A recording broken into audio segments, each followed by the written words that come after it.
A paz do Senhor para todos. Vamos estar iniciando uma conversa teológica e já falando da primeira lição, fala sobre a sutileza de Satanás contra a Igreja de Cristo. Nós iniciamos algumas análises aqui e queremos apenas trazer à luz o tópico primeiro, que fala sobre a igreja sob ataque. Não foi concluído. Nós vivenciamos aqui pelo menos quatro tópicos, mas o primeiro tópico vai nos guiar certamente por três aspectos que tem por relevante aqui, e um deles é a sutileza do ataque, está ali. O segundo é o alerta para o povo de Deus, e o terceiro é a igreja na reta final. Vocês podem acompanhar aí ao lado. Pois bem, vamos nos prender aqui a este primeiro tópico. Inclusive já foram analisados, serei breve em relação a ele, tá? E na sequência pontuaremos os outros. Eu quero só informar que essa sutileza do ataque que a igreja vive sobre ele, primeiro, todo ataque são fatos, né? Coisas que ocorrem de forma real, acontecem de forma real. Bem, mas o primeiro, que é a sutileza do ataque, eles ocorrem de forma fácil de constatação. Ou seja, é fácil de se constatar um fato que ocorre com sutileza contra a igreja. Lembrando, contra a igreja. É algo macro, não é micro, é algo coletivo, não é algo isolado. Mas vamos lá. Então falamos dessas condições, inclusive trabalhando o que o escritor trouxe para nós, em função que essas sutilezas vão ocorrerem de forma sistematizada. Sistematizada. E não apenas sistematizada, mas também numa escala exponencial. E nós explicamos isso já anteriormente. Então, ele fala ainda em relação a essa sutileza de ataque, que anos passados, períodos passados de tempo, essas ações ela ocorriam com perseguições e conflitos bélicos, e que esses eram os instrumentos que eram usados, hoje de forma muito distinta, é usada condições diferentes. Vai trabalhar mais na ideia da normatização de comportamentos e práticas contrárias à fé cristã. Essas posições é preciso que sejam por nós entendidas. Bem, vamos para o ponto 2, onde fechamos, onde iniciamos, e deixamos ali por falar algumas questões. Quando olhamos este alerta para o povo de Deus, o autor da escrita vai nos informar que estes fatos, o fato da igreja sob ataque, no que concerne ao alerta, o aviso para o povo de Deus, este fato é de fácil observação. Detalhe, não é de fácil observação à nossa volta, porque se ocorre com sutileza, certamente não dá para fazer uma observação momentânea, de instantes. Eles vão ocorrendo sem a percepção de quem está do contexto. Então, eles vão ocorrendo de forma muito desapercebida, né? Conforme, inclusive, tratamos a definição da sutileza. Então, o escritor vai dizer que ele não é de fácil, ele não é de fácil observação no contexto do dia a dia, mas é de fácil observação pelas Escrituras. Olha, uma das primeiras informações que a gente vai captar da escrita do autor. Então, essa alerta ao povo, ela tem uma facilidade de ser observada nas Escrituras. Porque, aliás, Deus sempre manteve seu povo sob alerta.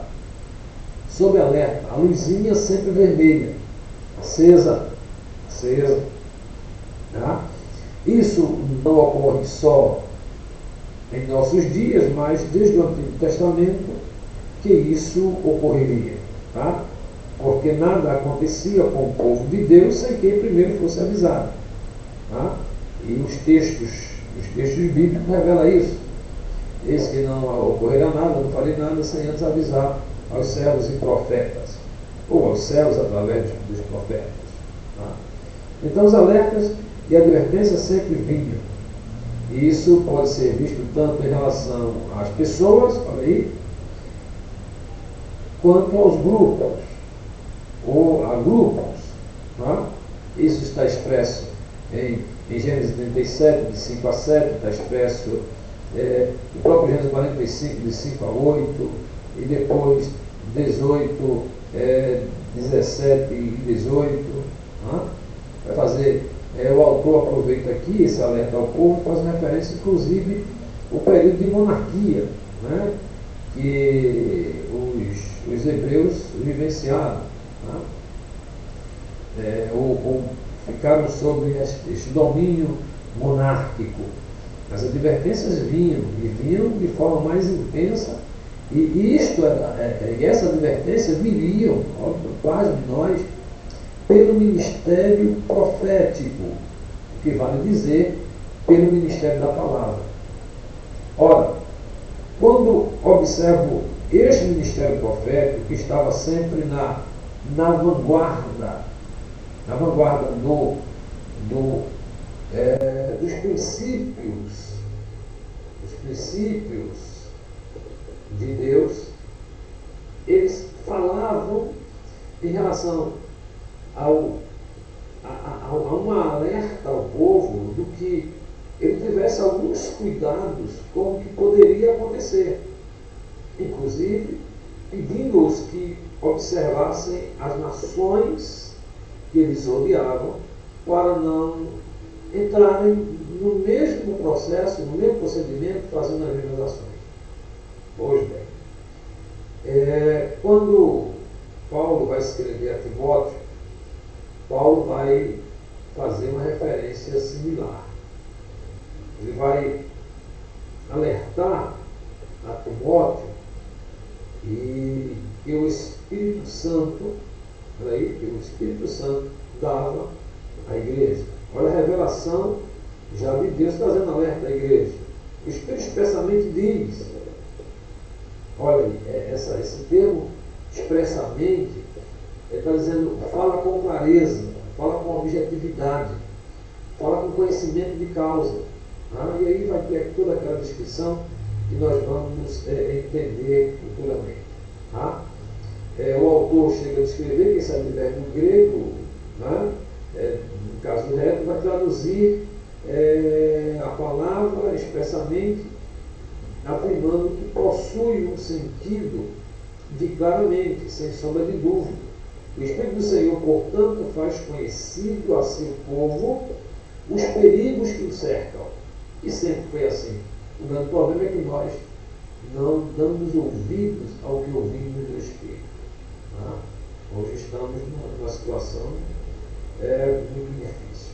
Tá? Então, por isso que no tópico 2, o escritor vai dizer que este alerta é facilmente observado pelas Escrituras. Tá?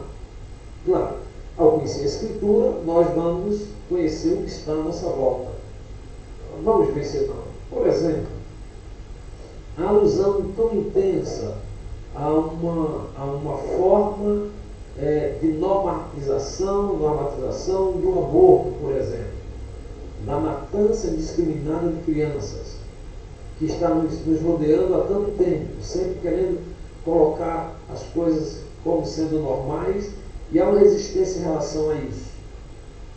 E aí os cuidados que nós devemos ter, olhando a palavra e o Espírito Santo alertando, temos que seguir em direção à palavra. Olha, se eu não concordo com o aborto, claro, eu vou ter que orar muito para que esta forma de praga, né, que intensa, né, que ocorreu lá no Egito e que demanda a similaridade aqui, que é exterminar as crianças ainda, né? A gente tem que orar para que isso não ocorra, mas a oração sem enfrentamento, ela perde todo o sentido quando as Escrituras nos diz que a nossa batalha não é contra a carne e contra o sangue, mas contra hortas e potestades. Está dizendo que essas hortas e potestades, ela torna as coisas no campo espiritual concreto aqui embaixo. Claro, e se torna nas dimensões espirituais a concretização aqui embaixo, o que a gente vai fazer? A gente vai ter que lutar com as armas que a gente tem. A oração é uma delas, mas a ação que vai com o enfrentamento aqui é uma outra. Como é que eu digo não concordar com o aborto e vou, sei lá, defender pessoas que com isso concordam, ou entregar poder a essa pessoa que com isso concorda, ou na maioria das vezes eu ficar alheio a isso, eu não provocar ação contrária a isso, eu posicionar de forma, eu diria até covarde, de me isolar a não opinar sobre isso. Então, temos que rever alguns pensamentos. Eu estou colocando o aborto como uma das bandeiras que ensina, né, as potestades promove e depois traz para ser concretizado aqui embaixo. Então, é uma delas. Tá? Logo, ele faz com constatação. Então, a gente não precisa de muita coisa para ver que essa forma de pensamento, essa forma de ideia, essa forma ideológica, ela é contrária à palavra de Deus. Tá? Então, com essa finalidade, nós precisamos ter mais atenção para ela. Tá? No terceiro ponto, ele vai falar de que a igreja está na reta final. Vai falar, a igreja na reta final. E a igreja na reta final, os fatos que ocorrem são claramente revelados pelo Espírito Santo. Agora sim, agora vamos adensar em um campo mais tênue para que possamos entender do que estamos falando, do que estamos tratando. Tá? O escritor chega a dizer que Deus permitiu à igreja de que isso aconteceria, ou seja, o que está ocorrendo já está previsto, já está orientado, já está dito. Tá? Então, se foi previsto para a igreja, nos registros das Escrituras, além desse fato, o Senhor também mostra que isso aconteceria nos últimos tempos. Então, vamos voltar à carta de Timóteo. Primeira carta a Timóteo, capítulo 4, versículo 1. A expressão últimos tempos é uma referência a um período que compreende como sendo a era da igreja. Nesse aspecto, vejam bem, o apóstolo Pedro disse que o derramamento do Espírito fazia parte do evento dos últimos dias. Derramamento do Espírito. E de forma semelhante, também o apóstolo Paulo descreve como os homens se comportariam nos últimos dias. Então vejam, eu tenho dois paralelos aqui. Eu tenho um paralelo do derramamento do Espírito Santo com o comportamento dos homens nos últimos dias. Logo entendo que o derramamento do Espírito Santo vai dar suporte para nós nos opormos à condição dos homens, de seus comportamentos nos dias finais, ou na reta final da igreja. É o que está aqui. 2 Timóteo 3:1, de 1 a 7, você pode ler aí para tirar as suas conclusões. Né?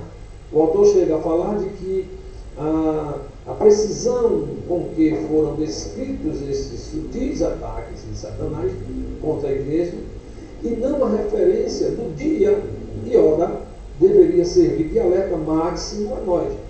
Por isso, o alerta bíblico para que nós possamos estar nesses últimos dias ativos para entendermos o que ocorre à nossa volta. Né? A profecia é bem clara, diz o autor, e objetiva em descrever comportamentos, ações e práticas que marcariam esse tempo final. Se o apóstolo Paulo, que viveu há mais de 2000 anos, disse já vivenciar os últimos dias, lá em 1 Coríntios 10:11, o que a igreja pode dizer dessa presente época? Não estaríamos na reta final? Na última volta da corrida? O que diríamos nós hoje? Bem, eu tenho um particular sentimento de que nos últimos dias nós, os cristãos, estamos pouco preocupados com as ações anticristãs. Tá? A gente prega muito a Cristo, mas a gente parece que não consegue visualizar. Não é?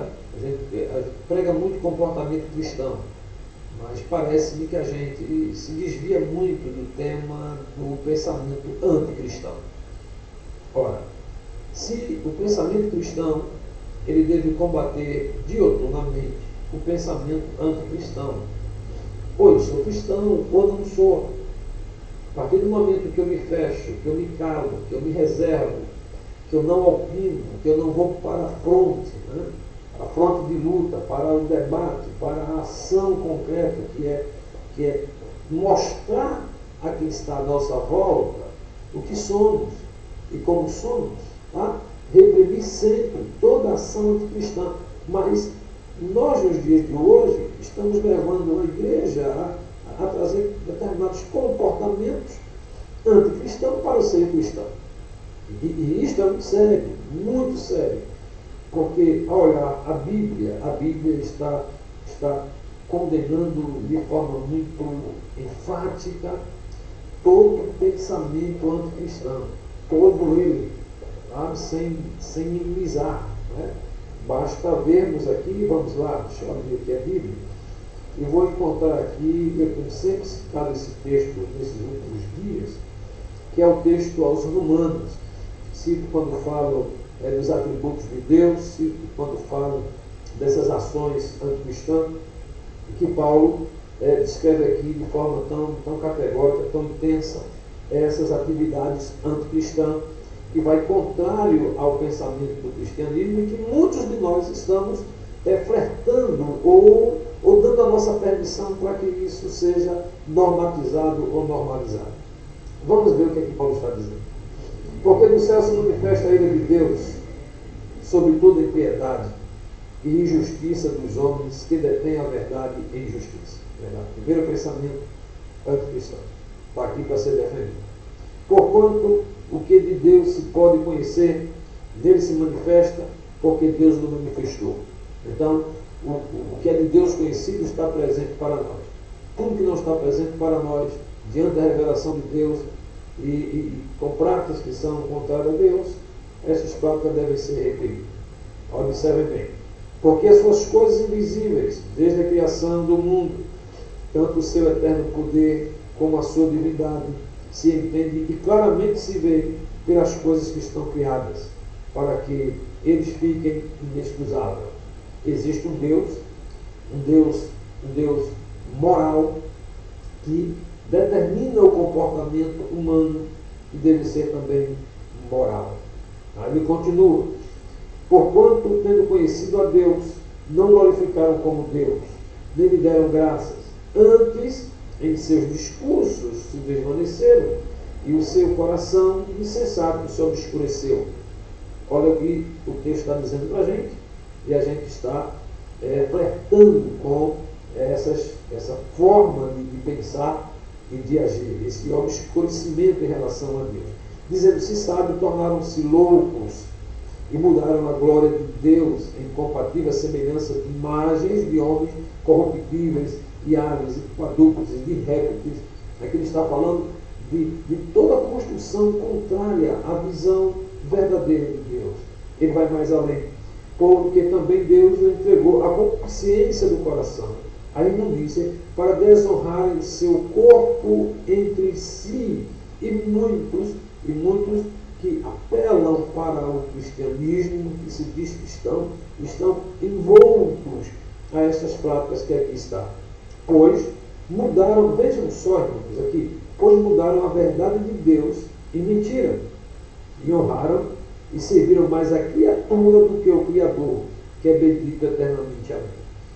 E não se limita só a isso, ele vai mais além, porque Deus abandonou, repetindo aqui, pelo que Deus os abandonou às paixões infames, porque até suas mulheres mudaram o uso natural, não encontraram a natureza. Isso está existindo de forma tão intensa hoje e pretendem serem normatizadas isso. Isso depende de quem? É uma batalha espiritual, são as hostes, trazem, configuram de forma material, mas existem seus agentes que batalham por isto.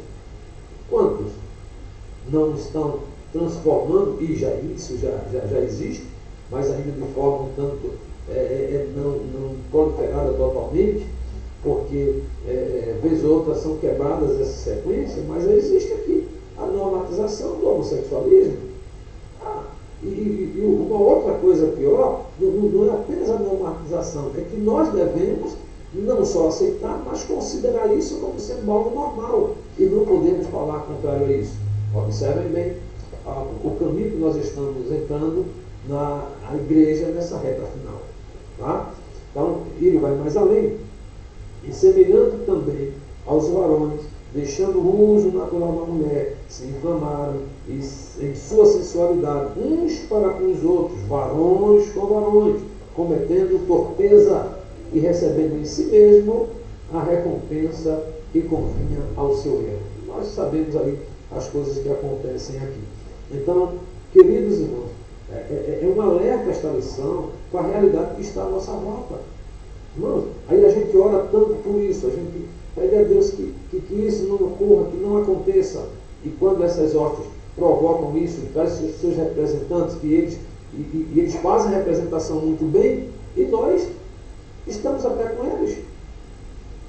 Quantos de nós, e aí eu vou entrar agora num campo mais filosófico, político, quantos de nós não estamos entregando a essas pessoas o direito de consolidarem o que está aqui?